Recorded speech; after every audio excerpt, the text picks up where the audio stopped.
Selamat siang, saya atas nama Veronica Sunetawola, NIM 23120019, Prodi Manajemen Keuangan.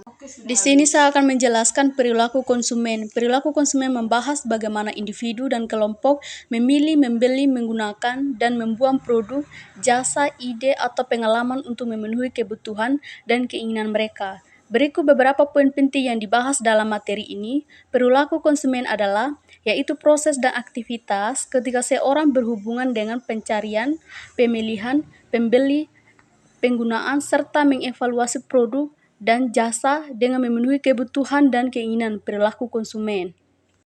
Di sini ada beberapa faktor-faktor yang mempengaruhi perilaku konsumen. Yang ke-1, faktor internal, psikologis, motivasi, persepsi, pembelajaran, kepercayaan, sikap, dan kepribadian. Ini mencakup bagaimana konsumen memproses informasi dan membentuk persepsi tentang produk.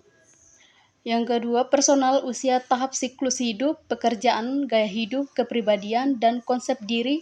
Faktor ini menunjukkan bagaimana latar belakang konsumen membentuk pemilihan mereka. Di sini ada faktor eksternal. Yang pertama itu budaya. Budaya itu subkultur dan kelas sosial. Budaya membentuk nilai-nilai dan norma-norma yang mempengaruhi preferensi konsumen. Dan yang kedua, sosial. Kelompok, referensi, keluarga, dan peran sosial. Konsumen sering dipengaruhi oleh orang-orang yang di sekitar mereka. Yang ketiga, situasional, suasana hati, lingkungan, dan situasi pembeli. Kondisi saat pembeli dapat mempengaruhi keputusan konsumen. Di sini proses pengambilan keputusan konsumen. Yang ke-1 itu pengenalan masalah. Konsumen menyadari kebutuhan atau keinginan yang belum terpenuhi. Yang kedua, pencarian informasi. Konsumen mencari informasi tentang produk atau jasa yang dapat memenuhi kebutuhan tersebut. Yang ketiga, evaluasi alternatif. Konsumen itu mengevaluasi berbagai pilihan yang tersedia berdasarkan kriteria tertentu. Yang keempat, keputusan pembeli. Konsumen memutuskan untuk membeli produk atau jasa tertentu. Yang kelima, perilaku pasca pembeli. Konsumen mengevaluasi kepuasan mereka setelah pembeli produk atau jasa. Di sini ada beberapa jenis-jenis perilaku pembeli. Yang ke-1 itu pembeli yang kompleks, terjadi ketika konsumen memiliki keterlibatan tinggi dan perbedaan yang signifikan antara merek. Yang kedua, pembelian yang mengurangi disonansi, terjadi ketika konsumen memiliki keterlibatan tinggi tetapi sedikit perbedaan antara merek. Yang ketiga, pembeli yang habitual, terjadi ketika konsumen memiliki keterlibatan rendah dan sedikit perbedaan antara mereka. Yang keempat, pembeli yang mencari variasi, terjadi ketika konsumen memiliki keterlibatan rendah tetapi perbedaan yang signifikan antara merek. Jadi di sini segmentasi pasar. Untuk memahami perilaku konsumen secara lebih mendalam, perusahaan seringkali melakukan segmentasi pasar.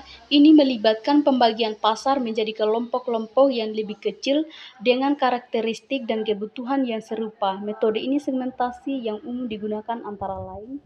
Di sini ada beberapa segmentasi pasar. Yang pertama, segmentasi demografis berdasarkan usia, jenis, kelamin, pendapatan pendidikan.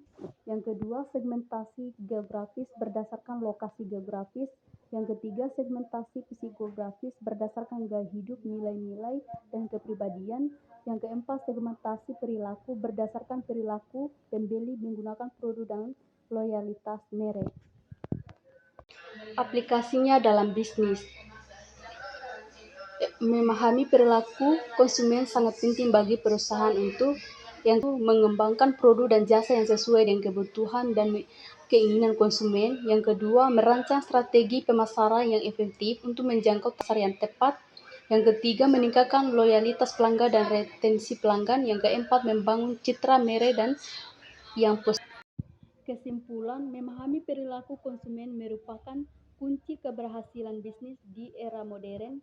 Dengan memahami faktor-faktor yang mempengaruhi perilaku konsumen dan proses pengambilan keputusan mereka, perusahaan dapat mengembangkan strategi pemasaran yang lebih efektif dan membangun hubungan yang lebih kuat dengan pelanggan. Sekian dari presentasi saya ucapkan banyak terima kasih.